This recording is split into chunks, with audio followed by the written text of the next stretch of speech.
Time to drop the hammer on a ballistic test with federal HammerDown ammunition. So this ammunition is designed specifically for carbines and lever action rifles. I don't happen to have lever action rifles in these calibers, so I thought I would test it through the revolvers, because a lot of people have actually asked me to test, especially the 327 federal version of this. So the 327 is a 127 grain rated at 1650 feet per second, but that's through a rifle length barrel. Our 357 Magnum is a 170 grain rated at 1610 feet per second, again through a rifle barrel. So I'm not really sure what we're going to get through 4-inch revolvers. So I'm going to use my 4 and an 1/8 inch Smith & Wesson 686 to test the 357 Magnum, and my 4.2 inch Ruger SP101 and 327 Federal Magnum to test the 327 Federal. So we'll see what we get in a standard ballistic gel test. And by the way, these bullets are bonded, which is kind of interesting because Federal really doesn't use bonding even in their HSTs. I think this is the only line they use bonding in, actual electro bonding of these bullets. And the 327 is an actual hollow point, as where our 357 Magnum, it looks more like that that Federal Fusion type stuff, and that actually might be bonded as well. But it's kind of interesting that they use bonded technology in their hunting ammo, but not in their defensive ammo. They use more of a banding, a mechanical band with that. So we're going to go through the chronograph, see what kind of velocity and accuracy I get at the same time. Then I'm going to do my 10% clear ballistic gel test. So I'm going to go into plain 10% clear ballistics gel to see what the best potential of those cartridges are. No denim in the way to potentially clog a hollow point. I started doing that because a lot of people would see my test with rib simulation and a lot of denim on there, and they'd be like, well, your results are way different than this person or that person or this person or that person. Then I would look up who they're talking about, and a lot of these people didn't even use fabric at all. And of course, that's why. So I started doing a plain clear ballistics shot so that I can keep my results on par with what other people are doing. And then do also my real world simulation. And what that is 4 layers of denim, followed by 3 inches of clear ballistics that represents hitting a pectoral muscle, followed by a 1/4 inch medium density fiberboard that represents hitting ribs or sternum, 16 more inches of clear ballistics, then another 1/4 inch MDF at the back to represent hitting back ribs. So clear ballistics is roughly a half representation of the density of flesh. So when you're seeing 3 inches and 16 inches, it's not like, oh, who are you shooting at, you know, Arnold? No, this represents about 1.5 inches because it's half the density of typical. So 3 inches and 16 inches is like 1.5 inches and 8 inches. So we're really simulating here a 9.5 inch thick individual with ribs in there. So we'll do our plain clear ballistics shot, then a real world simulation shot, and then I will shoot at the steel target to see what kind of practical accuracy and shootability I can get with these. So let's get started with this test. All right, first up we have our 357 Magnum, a 170 grain bonded hollow point. It might even be listed as a soft point. It's kind of in between a hollow point and a soft point. We are rated at 1610 feet per second. They don't actually show the barrel length, but I would guess that's a 16 or an 18 inch barrel. With a 170 grain bullet, if this is a full powered load, we should see somewhere around 1150 to 1200 feet per second in a 4-inch revolver. So let's see what we get here with our 357 Magnum, about 5 yards from that target.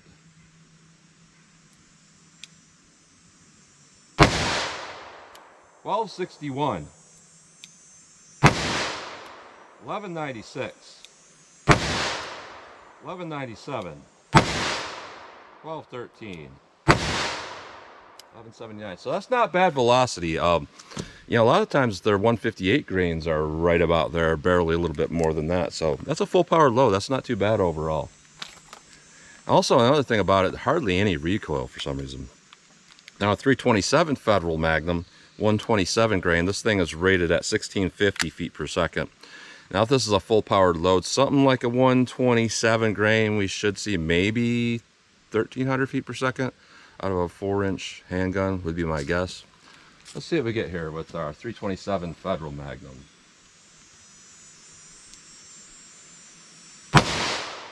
$13.74, $13.39, $13.10, $12.96, $13.42. So not super consistent, but very powerful, almost no recoil. This is kind of like maybe shooting 40 Smith & Wesson out of my 5-inch M&P. It's really not bad at all. So let's hit our ballistics gel block and see how these compare. All right, first up, we're going to do our plain clear ballistic shot. No denim in the way to potentially clog a hollow point. No rib simulation to slow down its potential for penetration. So 357 Magnum. I did put the chronograph up in front of there. If it does register the readings, they could be a little bit higher than the average because I'm a little bit closer to that chronograph. So keep that in mind. So let's see what we get with our 357 Magnum.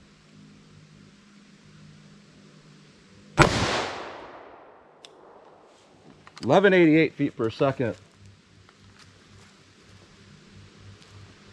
Let me hit that with our 327 Federal Magnum. 1328 feet per second. Let's go take a look.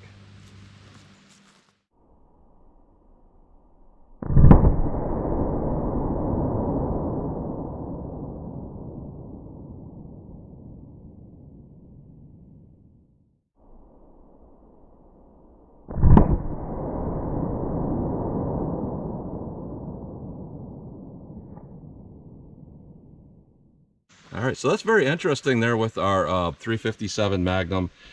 It came down, it hit the bottom of the block, bounced off the shelf and went back up. I'm not going to shoot it again because everything looks pretty good in there and our penetration looks about right. So even if it didn't do that, I'm guessing it would get roughly the same amount of penetration, because that's just my gut feeling on this because I do a lot of testing. Now, interesting here, when we look at our first 3-inch piece here, both of them did a lot of damage, put a lot of energy dump in there. And what I mean by energy dump is it expanded a lot right away. You can tell that, which will impart a little bit more energy and at the beginning of your target rather than slowly through it. And I like to see that more than the slow expansion. I rather see energy dump when we can see that going in this main block here. Interestingly enough here, our 327 actually has a larger damage path right here going into this main block than our 357 Magnum. So our 357 Magnum, we are fully expanded. We are right there at about 19 3/4 inches of penetration. So not bad overall for its weight. That's not that much penetration in plain clear ballistics gel. It's not over penetration, I should say, but it is good penetration. With our 327 Federal, I can't see if it's expanded right now, but we're right at 18.5 inches of penetration. So both of them did pretty well for what they are, and they didn't really over penetrate. So let's put on our denim, put in our rib simulation, and see how these compare in our real world simulation. All right, our real world simulation, 4 layers of denim followed by 3 inches of clear ballistics that represents hitting a pectoral muscle, followed by a 1/4 inch medium density fiberboard that represents hitting ribs or sternum, 16 more inches of clear ballistics, then another 1/4 inch medium density fiberboard at the back to represent hitting back ribs. So let's see what we get with our 357 Magnum here. 1252 feet per second. Let me set that all back up and we'll hit it with the 327 Federal Magnum now. All right, 327 Federal Magnum. Let's see what we get through our real world simulation with this.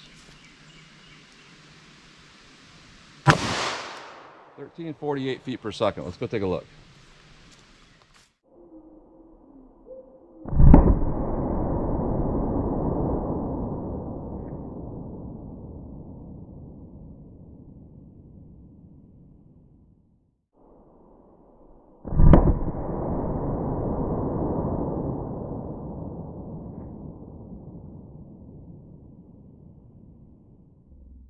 All right, very, very interesting results here. I wasn't expecting to see that 357 do that same thing again.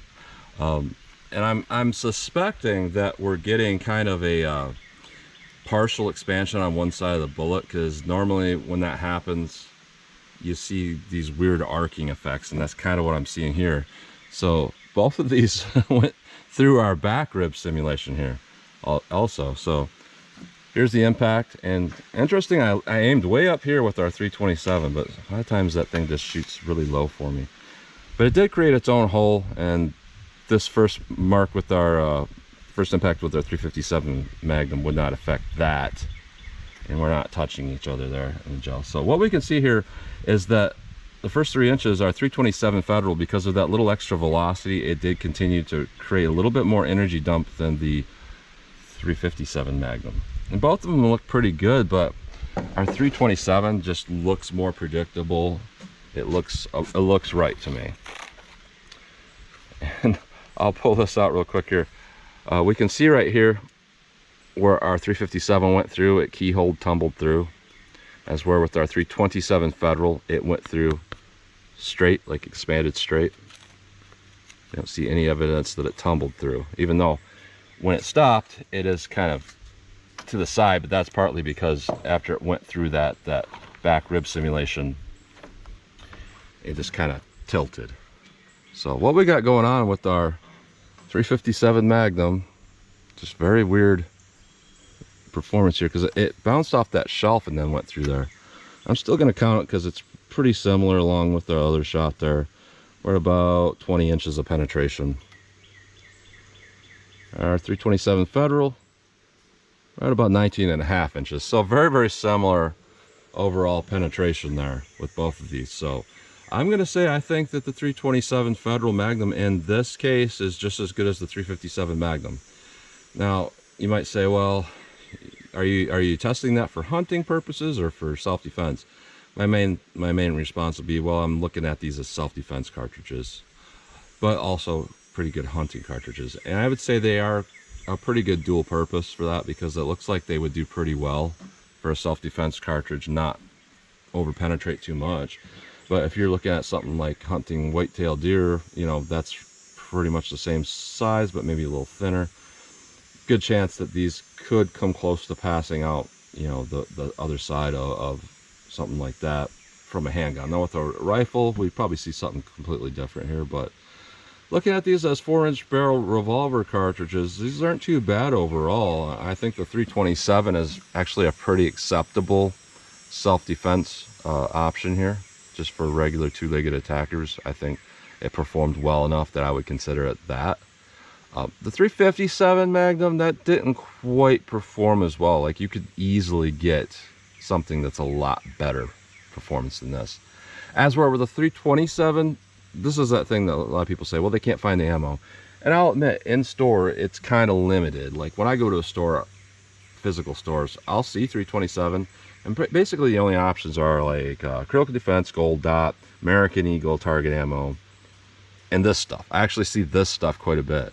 Even in all my local Dunham stores, they always have this 327 HammerDown stuff. So I would say it's a pretty good option based on that, you know, it's probably more available to most people, and it's performing pretty well. As where our 357, I would keep that as a hunting round, but it would work for self-defense. So let's pull these out of the block. I'll take a close-up look at them, then I'll shoot our steel, see what kind of practical accuracy and shootability I can get with these. All right, so here's a close-up look at these bullets going through plain gel, our 357 Magnum and our 327 Federal Magnum. So really fantastic expansion with both of these here. So here's our 357 Magnum. Very long bullet, nice long sectional density there. Very good expansion, has some really sharp points on that. Our 327 Federal Magnum, again, very fantastic expansion with our 327 Federal.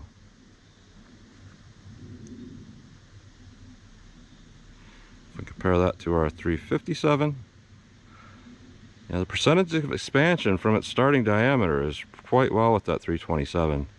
If you look at the bullet bases here, you know, we're only roughly 31 caliber with our 327, and with our 357, you know, 0.357. So that got really big compared to its starting diameter. But the 357 also expanded really quite well too. So look at these bullets going through plain gel. There's a little bit of a difference here going on. 357 Magnum, 327 Federal Magnum. So our 357 Magnum had some weird issues going on, and you sometimes see stuff like that with heavy bullets going through, you know, average length barrels. And what happened was, you know, it expanded one side, not the other, so it's going to start kind of tumbling through. I see that all the time with really long bullets. Just didn't want to stabilize that well in a 4-inch revolver. And when we look at our 327 Federal Magnum, we had no problems there with that stabilizing and hitting straight enough to get, you know, just ideal expansion overall. Very long, high sectional density with those, but overall, you know, our 327 definitely did a lot better in this test because it's even bigger than the 357 Magnum's expansion. So I would say overall our 327s here versus our 357 Magnums, I would say our 327 Federal did just a little bit better. So that's a close-up look at those.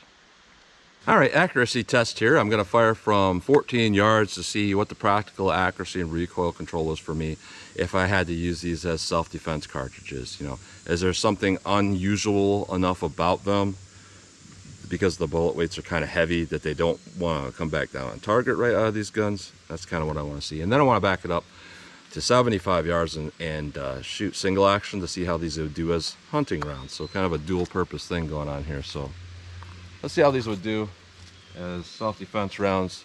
357 Magnum, 14 yards. Just gonna land these on target as fast as I think I can hit the target. 357.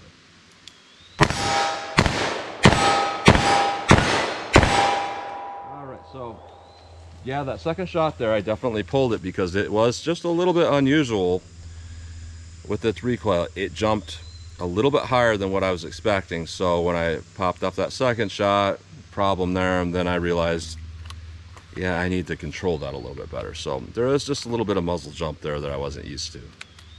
327 Federal, let's see how this does.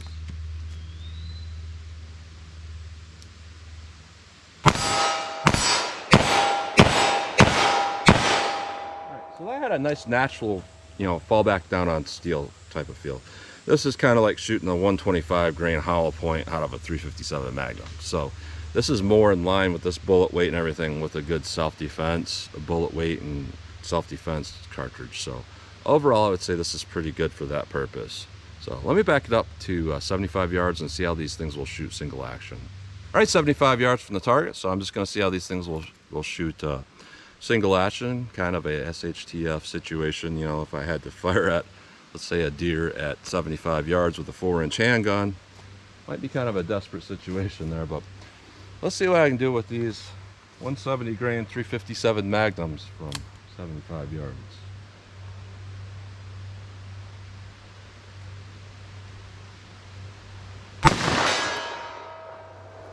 All right, definitely hitting high.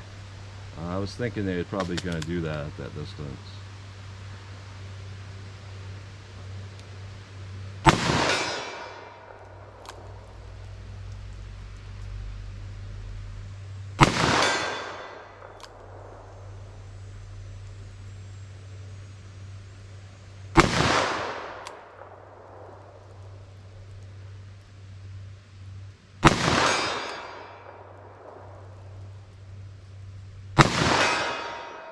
All right, so I had to aim pretty much at the low right corner to make those last few hits there, because they are shooting high and to the left for me.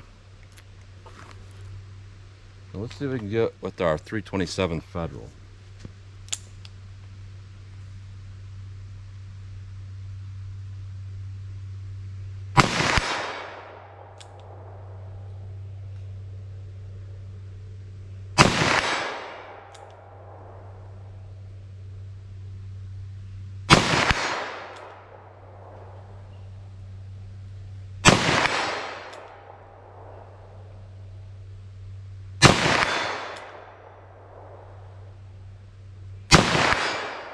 All right, so with that, you know, I think I do a little bit better with this just because I know that there's less recoil there, so that helps me relax a little bit.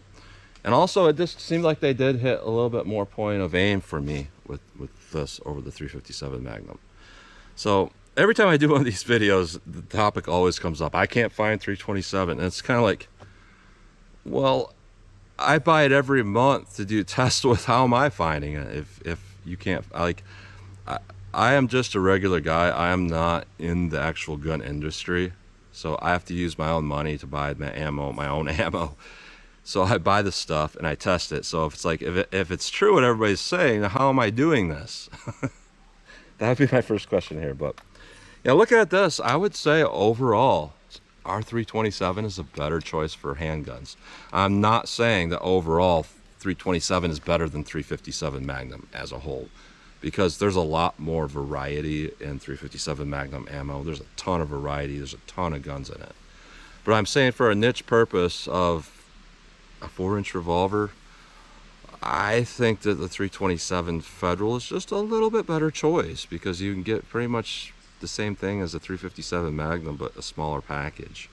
And if you get a 357 Magnum in this size, it's a 5-shot, not a 6-shot. But I think overall, for this purpose, our 327 did a little bit better. And a lot of people will be like, well, you can do the same thing with certain loads of 357 mag. You kind of can and you kind of can't. Like this 127 grain 327, somebody will say, well, I could just get a 125 grain 357 Magnum. The problem there is when you go a lighter bullet like that rather than heavier, you actually have to increase the powder charge to get full power. So that usually increases the recoil and the muzzle flash and all of that.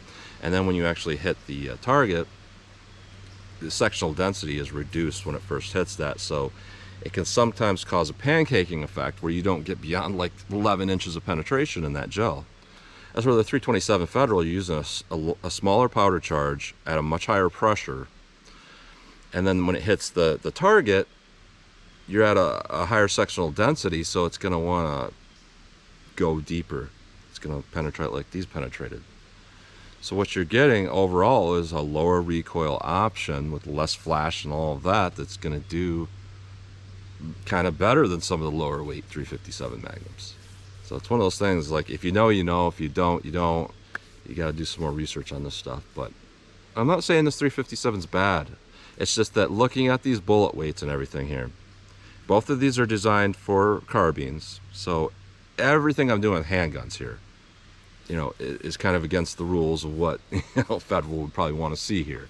So you can't really look at my video of what I'm going to say as, I'm not really going to be able to say anything wrong necessarily or anything right necessarily, because these are made for carbines. But looking at these as an SHTF option for, you want a dual purpose, hunting, self-defense, or maybe even dangerous animal protection here, it looks like our 357 Magnum is just a little bit better suited for the woods role, as where our 327 Federal, I might feel actually a little bit weird about using that as a hunting or dangerous animal protection round or woods round, because it's really a little bit closer to the self-defense thing we're seeing here, where we're dumping more energy, creating a little more damage, more shallow and all of that. So both aren't terrible, but I'm going to say here this 327 looks really good as a personal defense cartridge. So that's what you get today. So as always, comment, share, like, and thanks for watching.